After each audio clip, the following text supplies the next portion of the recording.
लोग स्टडी करेंगे nitric acid का भाग 2 पार्ट 2 पी ब्लॉक का है, सेकेंड ईयर के लिए है, नाइट्रोजन फैमिली है, 15th नंबर ग्रुप है, एनसीईआरटी से लिया गया है हिस्सा है, जिस पर हम लोग बात कर रहे हैं, इसी पर आगे बढ़ेंगे। उस भाग में हम लोगों को छूट गया था और इसी पार्ट में डिस्कस करेंगे। बहुत सारे नेम रिएक्शंस हैं। पहले तो concentration and purification of nitric acid, यहाँ ध्यान में रखें, कंसंट्रेशन सांद्रण और उसको शुद्ध करना है, कैसे करें हम, तो कंसंट्रेशन एंड प्यूरिफिकेशन, कैसे हम प्यूरिफाई करें इसको, प्यूरिफिकेशन किसका होना चाहिए, purification of nitric acid, nitric acid का प्यूरिफिकेशन है, HNO3 का है।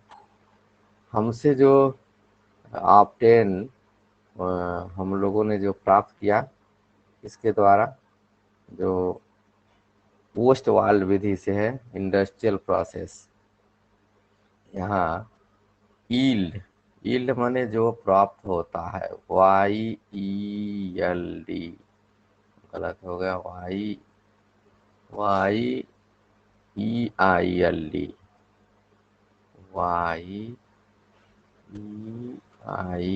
YEILD हटा देते हैं क्योंकि इसमें आप समझ नहीं पा रहे हैं। प्रोडक्शन यहाँ लिख दें तो ज़्यादा सही है। प्रोडक्शन,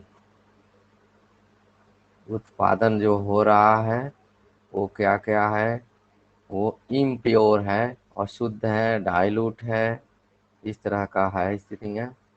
प्रोडक्शन जो ऑब्टेन हुआ इंडस्ट्रियल प्रोसेस से, वो इम्प्योर था, अशुद्ध था, इम्प्योर एंड डाइल्यूट, ये हमको मिला, ऑब्टेन हुआ किससे, पोस्ट वाल्व विधि से। ये जो हमको मिल रहा है वो सही नहीं है, उसको सही करना है आपको बाई पोस्ट वाल्व प्रोसेस, यहाँ लिख दे रहे हैं, ऐसे आप भी लग बनाइए, post valve process, post valve, हम इतना लिख दे रहे हैं तो बाई आप समझ सकते हैं। इनको प्यूरिफाई कैसे करते हैं, इम्प्योर और डाइल्यूट था, प्यूरिफिकेशन इसमें लेके हम आए, बाई फ्रैक्शनल डिस्टिलेशन उपयोग जो करेंगे इसमें, वो बाई फ्रैक्शनल प्रभाजी आसवन विधि से इसको ले आएंगे हम। फ्रैक्शनल डिस्टिलेशन याद रखे रहिएगा, हिंदी अभी लिख दे रहे हैं, ये फ्रैक्शनल डिस्टिलेशन,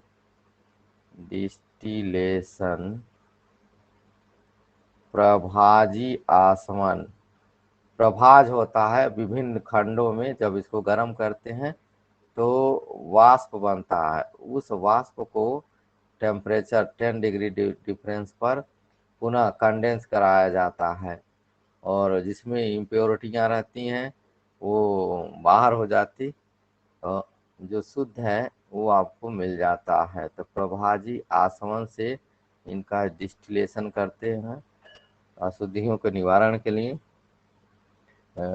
और क्या करेंगे, प्लस कंसंट्रेट एसिटिक एसिड इसमें डालते हैं, प्लस और क्या डालें, concentrate acetic acid, sorry acetic acid नहीं, H2SO4, ये H2SO4 कॉन्सनट्रेट होना चाहिए, कंसंट्रेट H2SO4, सांद्र सल्फ्यूरिक अम्ल इसमें मिलाएंगे, करेगा क्या ये, यह दोनों विधियां मिलकर करेगा, इक्वल वॉल्यूम में होना चाहिए, इन इक्वल वॉल्यूम, जितना HNO3 हो उतने ही ये होना चाहिए, इक्विवेलेंट कंसेप्ट से इक्वल वॉल्यूम हम H2SO4 मिलाते हैं तो प्रोड्यूस क्या होगा, इसमें से वाटर इज रिमूव,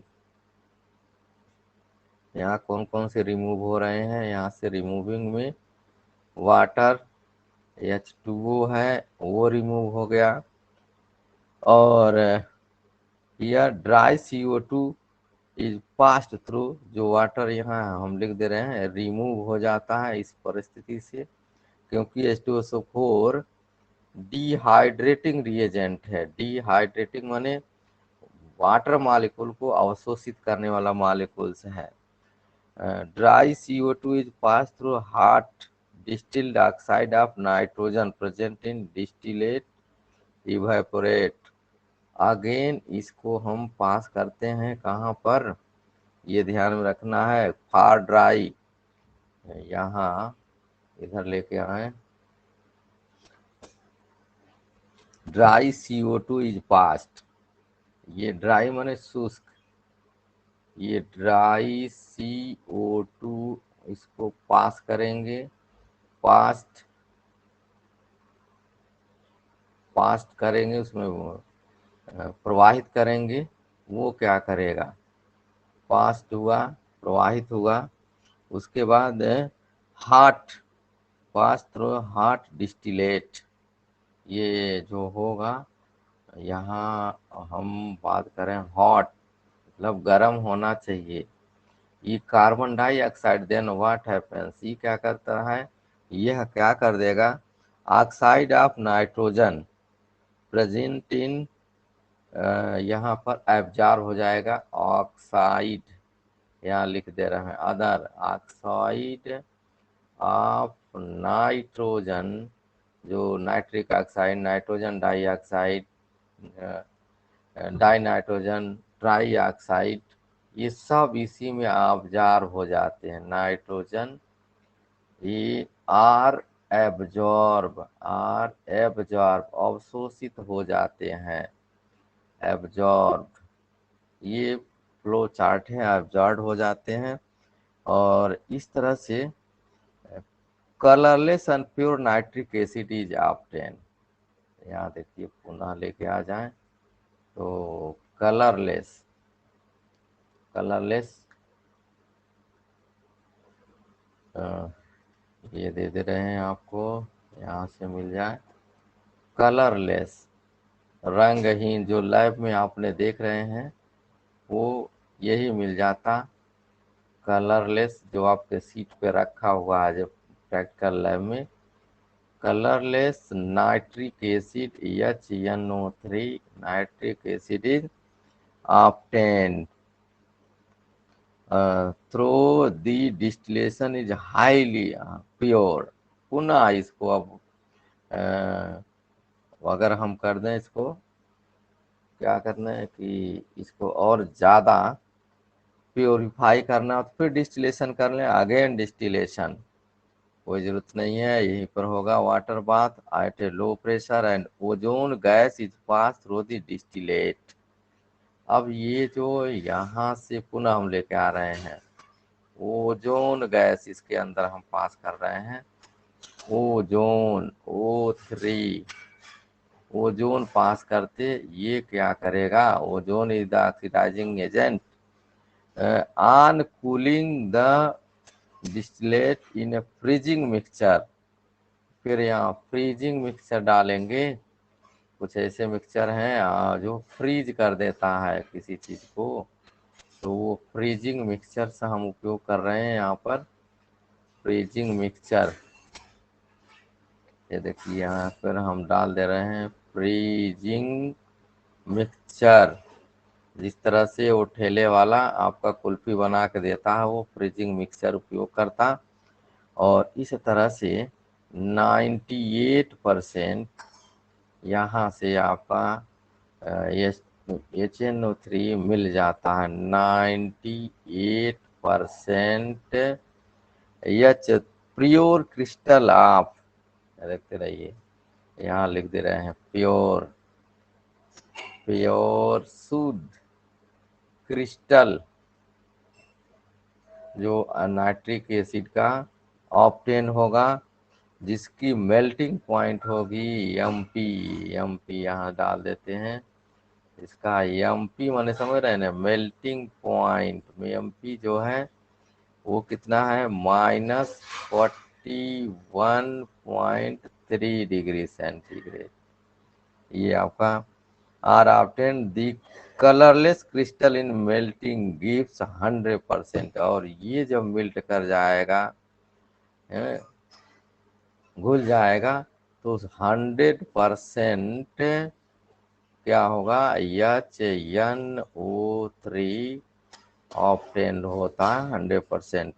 ये ध्यान में रखे रहिए। क्या क्या हम लोगों ने काम किया है यहाँ पर, ये देखिए। हम लोगों ने फ्रैक्शनल डिस्टिलेशन किया इसका, प्रभाजी आसवन, उसमें कंसंट्रेट नाइट्रिक सल्फ्यूरिक एसिड मिलाया। कितने इक्वल वॉल्यूम में मिलाएंगे, क्योंकि इक्विवेलेंट कंसेप्ट हमको क्लियर होना चाहिए। जितना इक्वल वॉल्यूम मिलाएंगे उतने को ही न्यूट्रलाइज करेगा। और H2 को रिमूव कर दिया यहाँ से। एब्जॉर्बर है H2SO4 है क्या, अगर हम यहाँ से बात कर दें तो दैट इज डिहाइड्रेटिंग रिएजेंट, इसको बोलते हैं। लिख दे रहे हैं हम, कोई डिहाइड्रेटिंग रिएजेंट है, ड्रेटिंग reagent, that is called H2SO4। बहुत सारे ऐसे कंपाउंड हैं, मॉलिक्यूल हैं जो वाटर को एब्जॉर्ब कर देते हैं, वही डिहाइड्रेटिंग रिएजेंट कहलाते, जो वाटर मॉलिक्यूल को अवशोषित कर दें। तो यहाँ से हम लोगों के पास जो मिल गया, देखिए ये आ गया। अब ड्राई CO2 इसमें पास करेंगे, ये पास किया गया, इधर भी लिख दिया जाए पास्ट। पास्ट तो थोड़ा सा हो जाए, पास्ट कहाँ से, पास्ट CO2, ये CO2 आ गया, ड्राई CO2। और हॉट उसमें कर लिया जाए तो ये तो सही है, इधर हम लोगों ने दे दिया। और यहाँ क्यों मिटा रहा है यार, HNO3 है, हमने इधर बोला, ये मिटा देते। यहाँ की कोई ज़रूरत नहीं, क्योंकि वहाँ लिखा हुआ है अगले पेज पर, तो इसलिए इसकी कोई आवश्यकता नहीं है। ये आ गया। Hot oxide of nitrogen is absorb, अवशोषित हो जाता है, कलरलेस, मतलब रंगहीन HNO3 बनता है। फिर ओजोन इसमें पास करते हैं, तो वो ओजोन, इसके अंदर अन्य अगर इम्प्योरिटियां हैं वो ऑक्सीडाइज हो जाती हैं। और फ्रीजिंग मिक्सचर में जब इसको पास कर देंगे, फ्रीजिंग मिक्सचर में ये क्रिस्टल के रूप में, प्योर क्रिस्टल के रूप में प्राप्त होता है। जब यह मेल्ट करता है तो 100% HNO3 मिल जाता है। तो ये दैट इज कंसंट्रेशन प्रोसेस है आपका। आप आइए इधर इस वाले भाग पर, यहाँ लेके आते हैं। इसमें क्या होता है, फिर पूछता है what is the fuming nitric acid. ये पूछता है, फ्यूमिंग नाइट्रिक एसिड कहते हैं किसे, फ्यूमिंग, फ्यूम्स माने होता है धुआं, धूम्र नाइट्रिक अम्ल किसे कहें, fuming, fuming nitric acid HNO3, ये क्या कहलाता है, फ्यूमिंग नाइट्रिक एसिड। ये देखिए है क्या फ्यूमिंग्स में, इस तरह से एक्सप्रेशन से ये प्रोड्यूस कर रहा है फ्यूमिंग नाइट्रिक एसिड में। धूम्र नाइट्रिक अम्ल इसको कहा जाता है। Fuming nitric acid is 98% pure nitric acid है, ये ध्यान में रखे रहिए। 98% प्योर नाइट्रिक एसिड होगा। कॉम्पोजिशन इसका क्या होगा, तो कॉम्पोजिशन, यहाँ कॉम्पोजिशन माने संगठन किसका, nitric acid, fuming nitric acid का, इसका संगठन क्या होगा, कंपोजिशन किन किन चीज़ों से मिलकर बना होता है। कंपोजिशन में देखिए, इस कंपोजिशन में NO2 और N2O3 के ऑक्साइड इसमें मिले होते हैं, डिजॉल्व होते हैं। It forms brown yellow fumes. यहाँ से देखिए क्यों हो रहा है, फ्यूमिंग नाइट्रिक एसिड्स को क्यों ऐसा कहा जा रहा है, तो वो ये इसका मेन रीजन आपके सामने यह है कि ये ब्राउन येलो फ्यूम्स फॉर्म्स करता है।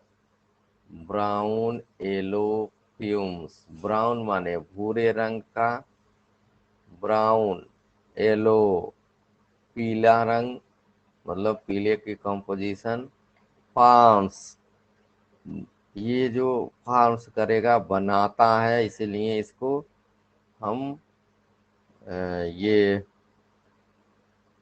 यहाँ आपको ला के दे देते हैं, brown yellow fumes forms. Brown yellow fumes माने समझ रहे हैं ना, नाइट्रिक एसिड का ये वाष्प धुआं बनता है, किसके कारण, ड्यू टू कॉम्पोजिशन। कौन कौन कंपोजिशन होगा उसमें आप देख लीजिए। कंपोजिशन में हम जो लेके आ जा रहे हैं वो कंपोजिशन इसके अंदर क्या होगा, डिजॉल्व कंपोजिशन में NO2, ध्यान में रखें ये पूछता है, नाइट्रोजन डाइऑक्साइड जो भूरे रंग का है, और N2O3 डाई नाइट्रोजन ट्राइऑक्साइड इसमें डिजॉल्व होती है। डिजॉल्व यहाँ लिख दिया जाए, दैट इज डिजॉल्व मतलब घुली रहती है, जिसके कारण डिजॉल्व पूरा लिख दे रहे हैं, डिजॉल्व किसमें, in fuming nitric acid. Nitric acid का भूरा रंग किसके कारण है, तो आप बता देंगे कि उसमें NO2 और N2O3 का वाष्प घुला रहता है, जिसके कारण ये ब्राउन येलो कलर का होता है। ये स्थितियां आपके सामने आ जाती हैं। Fuming nitric acid is obtained by heating, और कैसे कैसे इसको प्राप्त किया जा सकता है वो भी देख लीजिए। इसे हम प्राप्त कर सकते हैं, ऑब्टेन मतलब इसको ला सकते हैं, प्राप्त कर सकते हैं, वो होगा क्या कि पोटेशियम नाइट्रेट KNO3 और प्लस इसमें H2SO4 मिला दीजिए, तो आप देख ही रहे हैं समीकरण इक्वेशन में क्या बन रहा है। देन इट विल प्रोड्यूस, क्या प्रोड्यूस करेगा, ये HNO3 करेगा, और क्या प्लस, समझ लीजिए अब तो समझ ही रहे हैं, पोटेशियम सल्फेट बनेगा, K2SO4 बन जाएगा, दैट इज दिस K2SO4 बनेगा, get reduce into the oxide of nitrogen.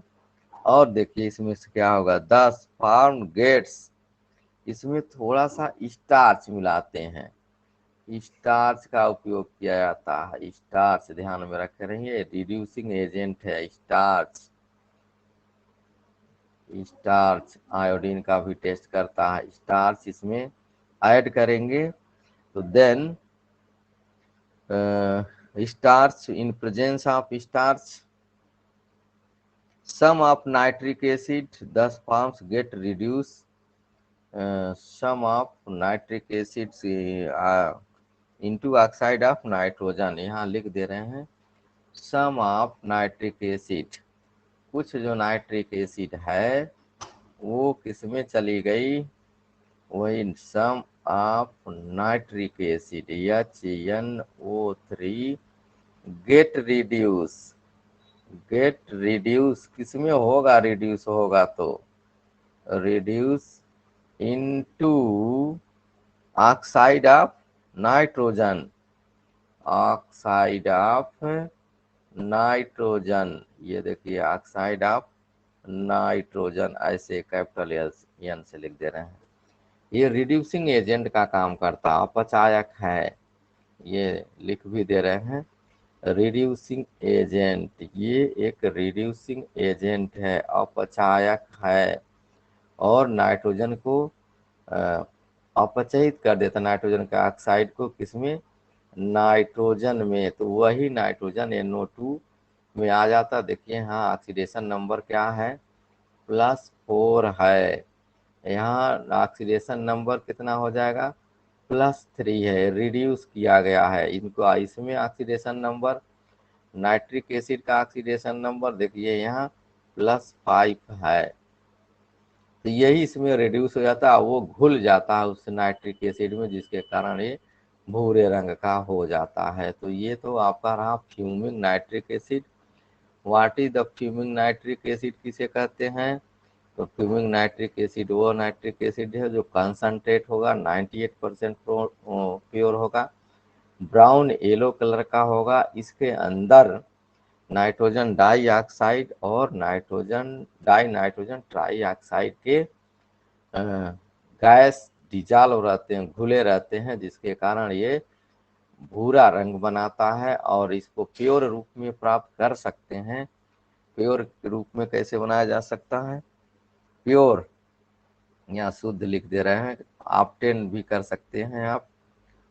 Pure HNO3 को आप बना सकते हो लैब में, और पोटेशियम नाइट्रेट और H2SO4 मिला दिया, इसके प्रेजेंस में इसमें स्टार्च मिला हुआ है, और वो स्टार्च इस नाइट्रिक एसिड को कुछ भाग को नाइट्रोजन के ऑक्साइड में रिड्यूस कर देता है। तो दैट इज, ये तो रहा आपका फ्यूमिंग नाइट्रिक एसिड। अब आइए इसकी फिजिकल प्रॉपर्टी के विषय में बात किया जाए। फिजिकल प्रॉपर्टी क्या होनी है इसकी, भौतिक गुण पर हम लोग आ जाएं। फिजिकल प्रॉपर्टी, अब एज ए यूजुअल आ गए हम जहाँ थे पहले से ट्रेंड में।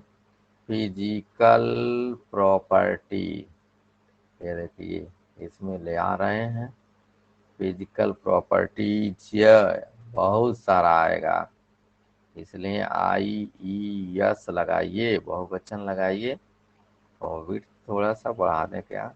हाँ चलिए, फिजिकल प्रॉपर्टी में ये तो जान ही गए।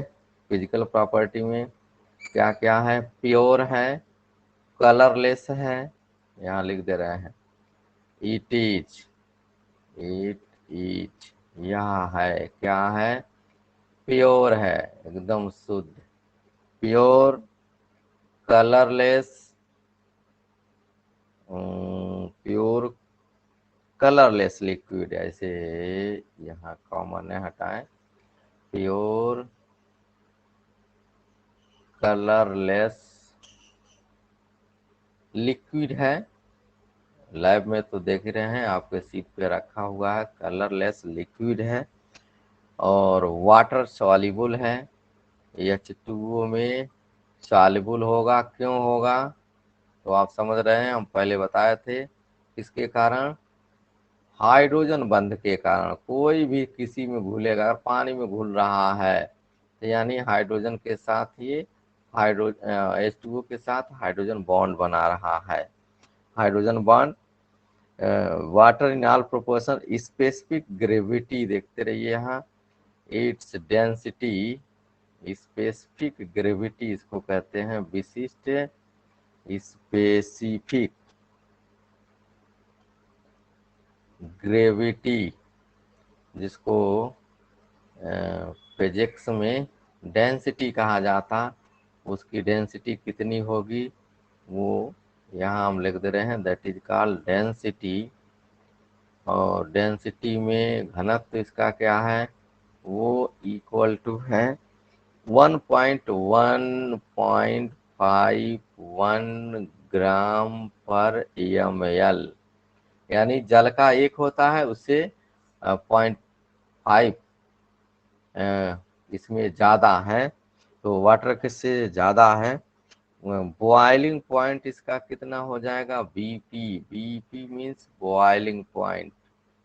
देखिए यहाँ बॉइलिंग पॉइंट, शॉर्टकट में हम BP ही लिखते हैं। बॉइलिंग पॉइंट कितने पर ये बॉयल कर जाएगा, वो बॉइलिंग पॉइंट्स की बात कर लें तो दैट इज 78.2 डिग्री सेंटीग्रेड पर ये बॉयल कर जाएगा। फ्रीजिंग पॉइंट FP, अभी आपने देखा वहां पर फ्रीजिंग पॉइंट किस पे जाके क्रिस्टल फॉर्मेशन बना देगा, फ्रीज कर जाएगा। तो दैट इज इक्वल टू है -41.3 डिग्री सेंटीग्रेड।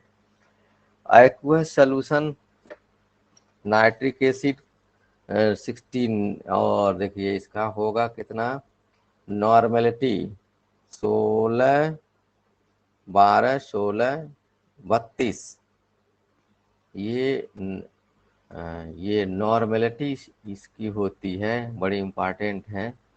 ये देखिए इसलिए अलग करेंगे, नॉर्मेलिटी कितनी होगी इसकी, याद रखे रहिएगा। नॉर्मलिटी कहीं आएगा जो शुद्ध होगा तो 16 n का होगा, 16 नाइट नॉर्मलिटी इसकी होगी। फार्म्स एजियोट्रोपिक मिक्सचर वही बना रहा है ये, फार्म्स एजियोट्रोपिक मिक्सचर ही क्या होता है भाई, फार्म्स एजियोट्रोपिक मिक्सचर।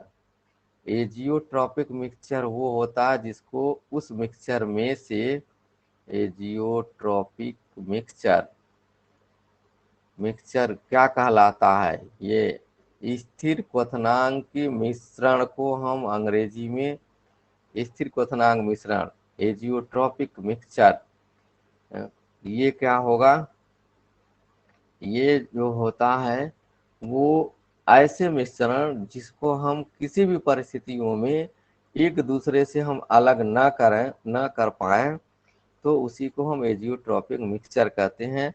यानी कांस्टेंट बॉइलिंग मिक्सचर भी इसको कहते हैं, ये भी जान लीजिए। कांस्टेंट कांस्टेंट स्थिर क्वथनांक के मिश्रण, कांस्टेंट बॉइलिंग बॉइलिंग मिक्सचर, ये दैट इज कॉल्ड स्थिर क्वथनांकी मिश्रण होगा, ये कहलाएगा। हैविंग बॉइलिंग पॉइंट, देखिए इसकी बॉइलिंग पॉइंट अलग होगी, इट्स बॉइलिंग पॉइंट्स कितना होगा, BP। ये बॉइलिंग पॉइंट 120.5 डिग्री सेंटीग्रेड है। It is highly corrosive, corrosive समझ रहे हैं, संक्षारण जहां पड़ेगा उनको काट देगा, एकदम क्षरण कर देगा, हाईली कोरोसिव। ये भी है, जैसे आप लकड़ी उकड़ी पे डाल दिए तो तुरंत जला देगा। इट इज हाईली, बहुत ज्यादा, एकदम H2SO4 जैसा होता है, कोरोसिव, संक्षारक कहलाता है, कोरोसिव। एंड ऑन स्किन, ये देख लीजिए, ये बहुत ही इम्पॉर्टेंट है, जो प्रोटीन टेस्ट में इसको प्रयोग किए जाते हैं। अगर ये प्रोटीन के साथ रिएक्ट करेगा तो यह, कहीं अलग लिख दें, प्रोटीन जेंथोप्रोटिक टेस्ट होता है ये, यहाँ लिखा जाए जेंथोप्रोटिक टेस्ट। ये क्या होगा, यहाँ लिख देते हैं xanthoproteic test, xanthoproteic test, protein का टेस्ट होता है जिसमें यह किससे रिएक्ट करता है, प्रोटीन प्लस HNO3 मिला देंगे तो ये आपका स्किन पर ये येलो ब्लिस्टर प्रोड्यूस करेगा। ये HNO3 क्या प्रोड्यूस करेगा, यहाँ ध्यान में रखें, ये पूछता है, प्रोटीन टेस्ट का एक उदाहरण भी है प्रोड्यूस, यहाँ इससे लिख दें येलो ब्लिस्टर स्किन पर, येलो, यहाँ देख लीजिए लिख दिया मैंने, ब्लिस्टर मैंने चकत्ता पड़ जाएगा यदि आपके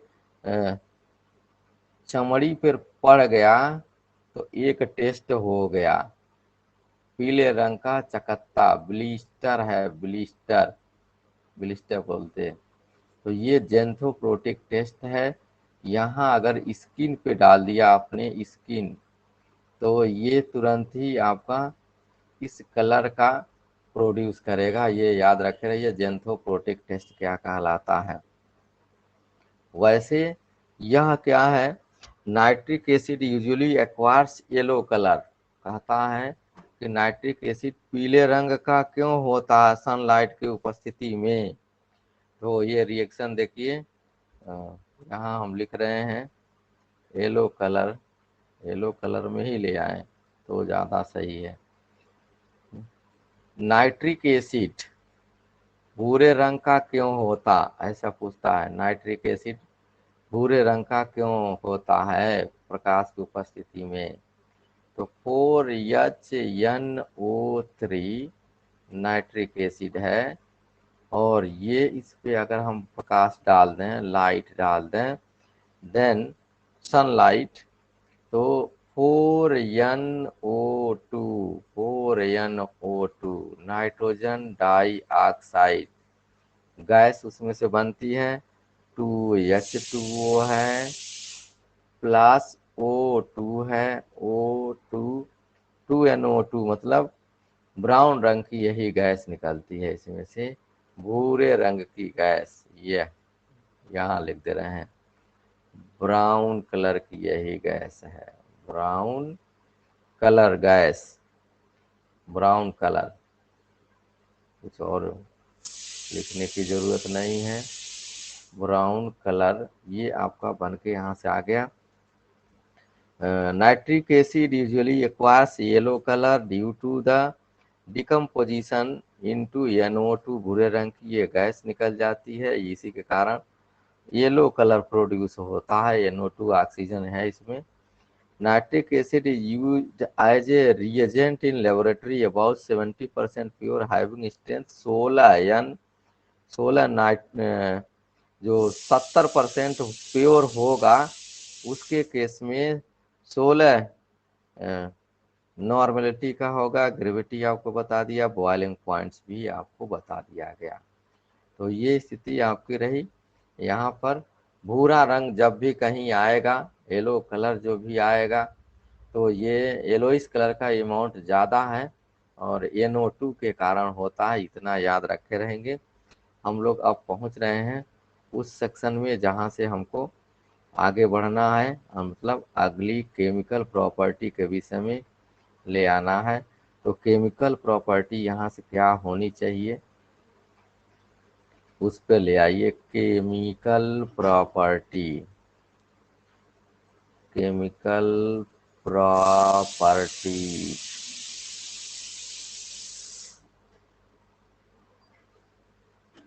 केमिकल प्रॉपर्टीज में रिएक्शंस हम आरंभ करेंगे यहाँ से। कई भाग में बहुत ज़्यादा रिएक्शन है इसका, HNO3 का बहुत ज़्यादा रिएक्शंस, हर एक चीज़ें रिएक्ट कर रही हैं यूँ समझ लीजिए, इसलिए यह ज़्यादा इसके लिए इम्पॉर्टेंट हो जाता। और ऑर्गेनिक हो इनऑर्गेनिक हो कोई भी हो, इस तरह से ये रिएक्शंस प्रोड्यूस करता है। तो फिलहाल आइए इसमें से रिएक्शंस कुछ हम लोग देख लेते हैं, तो अभी 2-4 मिनट में। थर्मल डिकम्पोजिशन, यानी HNO3 को यदि गर्म कर दें एट ऑर्डिनरी टेम्परेचर पर, पहला फर्स्ट वन थर्मल डिकम्पोजिशन, लाल रंग से लिखें तो आपको वो ज़्यादा सही लगेगा। थर्मली मतलब रेड कलर। उष्मीय अपघटन जिसको हिंदी में बात करेंगे वो होगा उष्मीय अपघटन, थर्मल डिकम्पोजिशन, डिकम्पोजिशन हिंदी कर दिया जाए।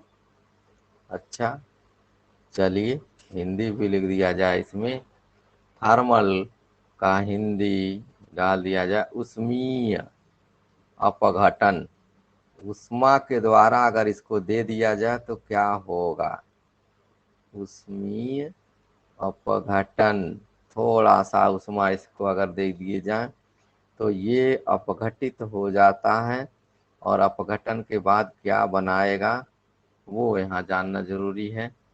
वो देखिए ये उसमें अपघटन में बना क्या रहा है, 2HNO3 नाइट्रिक एसिड है 2 मोल, यहाँ मोलर रेशियो में है। ये दैट इज प्रोड्यूस क्या क्या बनेगा, H2O बना देगा वाटर, और ये इंपॉर्टेंट चीजें हैं N2O5, ये डाई नाइट्रोजन पेंटा ऑक्साइड का फ्यूम्स निकलती है, धुआं निकलता है। ये नाम भी यहाँ लिख दें तो ज़्यादा सही है। नाम कैसे इस कलर से लिखते हैं, चलिए थोड़ा सा भी पतला करके करते हैं। ये डाई नाइट्रोजन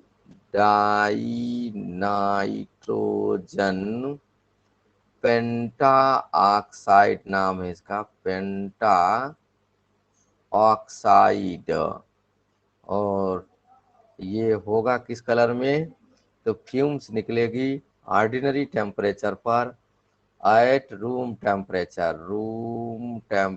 यहाँ देखिए रूम टेम्परेचर पर ही लैब में ही अपघटित होती रहती है ऐसे करके। तो ये स्थिति यहाँ पे अब बन जाती है।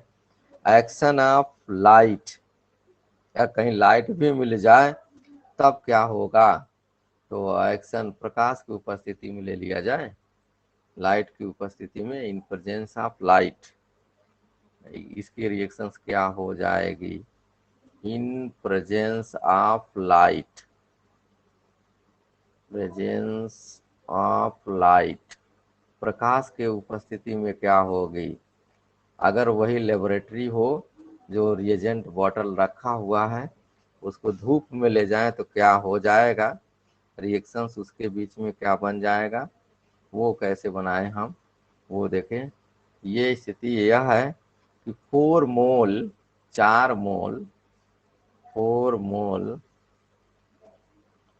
4 मोल HNO3 नाइट्रिक अम्ल, ये कन्वर्ट हो जाएगा किसके उपस्थिति में, एच न्यू और डेल्टा, डेल्टा मतलब हीट कर दिया, दोनों हो गया 4NO2, 4 नाइट्रोजन डाइऑक्साइड के मॉलिक्यूल बनेगा, H2O बनेगा, अम्ल है तो पानी बनेगा ही, प्लस नहीं बनने देगा, प्लस जो मेरा असली चीज है वो नहीं बनने दिया, और वो है क्या, प्लस O2 ऑक्सीजन सोर्स है समझ लीजिए।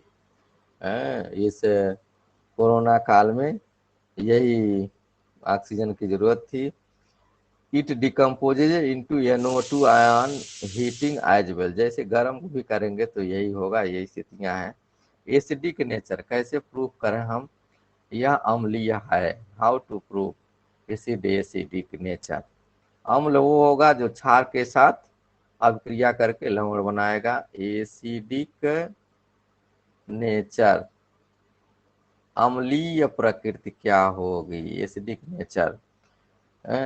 इस सब दिस इज मोनोबेसिक एसिड है, इसमें एक OH ग्रुप है, इसलिए यहाँ लिख दे रहे हैं इट इज जो कहलाएगा, इट इज मोनो, मोनो माने एक, बेसिक, बेसिक माने क्षारीय, एसिड, एसिड है, इट इज मोनोबेसिक एसिड, एक क्षारकीय अम्ल है। इसलिए यह सोल्यूशन के साथ metal oxide, hydroxide, carbonate, bicarbonate, TTC2 form से साल्ट, इट रिएक्ट्स, बहुत बढ़िया। यहाँ पर बना दिया जाए जल्दी जल्दी, इट रिएक्ट्स किसके किसके साथ यह अभिक्रिया करेगा, इट रिएक्ट्स विथ, किन किन लोगों के साथ, सभी लोग इससे रिएक्शन करेंगे, विथ अल्कलाइन सॉल्यूशन, क्षारीय एल्कलाइन सॉल्यूशन होना चाहिए। वो सॉल्यूशन कौन से, जिसमें NaOH हो, तो आप समझ ही सकते हैं क्षार है, ये अम्ल है, साल्ट बनाएगा। सच एज, कौन कौन से, सच एज मेटल, ऑक्साइड, यहाँ यहाँ डाल दे रहे हैं अलग से, ये देखते रहिएगा। मेटल ऑक्साइड, धातु के ऑक्साइड हो, कैल्शियम ऑक्साइड, सोडियम ऑक्साइड, समझ में आ गया। मेटल, मेटल ऑक्साइड, मेटल के ऑक्साइड हो, धातुओं के ऑक्साइड हो। हाइड्रोक्साइड, उसके हाइड्रोक्साइड हो, hydroxide, NaOH, calcium hydroxide. Carbonate हो, sodium carbonate, potassium carbonate, magnesium carbonate, ये सब रिएक्शन हो रहा है। कार्बोनेट, बाई भी carbonate, sodium bicarbonate,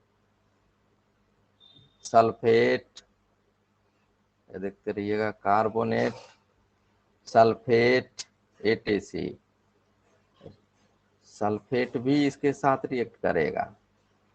sulphate that is क्या करेगा, प्रोड्यूस साल्ट, फॉर्म्स साल्ट, उनके साथ ही लवण बनाता है। और एक आध उदाहरण हम लोग ले लें तब यहीं बंद करेंगे, वो एग्जाम्पल्स कौन से लेके हम आ जाए। एग्जाम्पल्स में लेके आ जाते हैं, इस पर देखिए कौन कौन से हैं। सोडियम कार्बोनेट, Na2CO3, अगर HNO3 के साथ रिएक्ट करा दें तो क्या बनेगा, HNO3, then it will produce, क्या देगा, 2 सोडियम नाइट्रेट, NaNO3 बन गया, सोडियम का साल्ट बन गया, प्लस और क्या बनेगा, कार्बन डाइऑक्साइड बनेगा, और अम्ल होगा तो वाटर तो बनेगा भाई। ये तो क्लियर हो गया। यहाँ 2HNO3 होनी चाहिए, बाकी 2 इधर बैलेंस है। सोडियम बाइकार्बोनेट के साथ अगर करा दिया जाए तो क्या होनी है, उस पर लेके आ जाए रिएक्शंस। सोडियम बाइकार्बोनेट हो, NaHCO3, sodium bicarbonate reacts with HNO3 nitric acid, सब टाइट्रेशन में उपयोग होता है, वॉल्यूमेट्रिक एनालिसिस का हिस्सा है। Then it will give sodium nitrate, sodium का साल्ट तो बनेगा, एसिड है और बेस है तो साल्ट तो बनाएगा, CO2 बनाएगा, कार्बन डाइऑक्साइड, जिसमें कार्बन डाइऑक्साइड उसमें निकलेगा, plus water, that is this.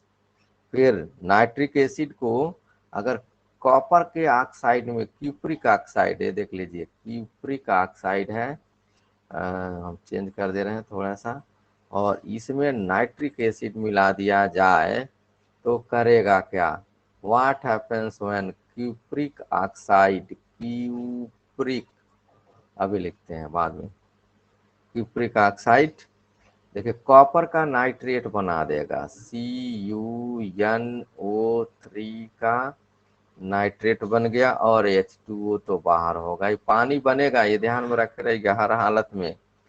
और जो आपको आपको जरूरत थी कि नाइट्रिक एसिड है, ये HNO3 है, और प्लस इसमें NaOH अगर हम मिला दें तो अब तो समझ ही गए, एक एसिड है एक बेस है, तो साल्ट बनेगा, सोडियम का नाइट्रेट बनेगा, NaNO3, और प्लस वाटर। अब इन सबों के नाम लिख दिए जाएं, जल्दी से नाम लिखते हैं।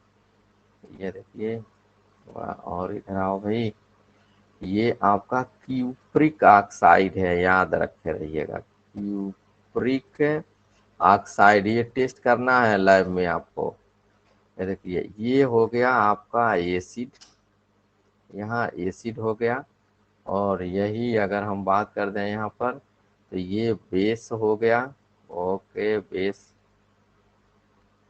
दैट इज बेस, यह बेस हो गया, बनाया क्या, साल्ट बना, एंड वाटर तो आपके सामने है ही है, यह बन गया सोडियम बाई कार्बोनेट, ये हो गया खाने वाला soda, by carbonate, sodium by carbonate, यह बन गया, यहाँ क्या बनेगा, कॉपर नाइट्रेट, या इसका नाम होगा कॉपर नाइट्रेट।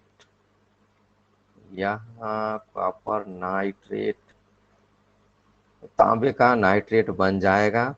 बाकी अलग जो प्रॉपर्टी होगी वो कल के पार्ट में डिस्कशन होगा। ओके, तो आज यहीं रहने देते हैं, और ये देखिए ले आते हैं इसको, एक लाइन खींचते हैं ताकि ये पता चले। यहाँ आज वाला क्लास यहीं तक था, देख लीजिए, ये बना देना जरूरी है। ठीक, ओके, कल फिर मिल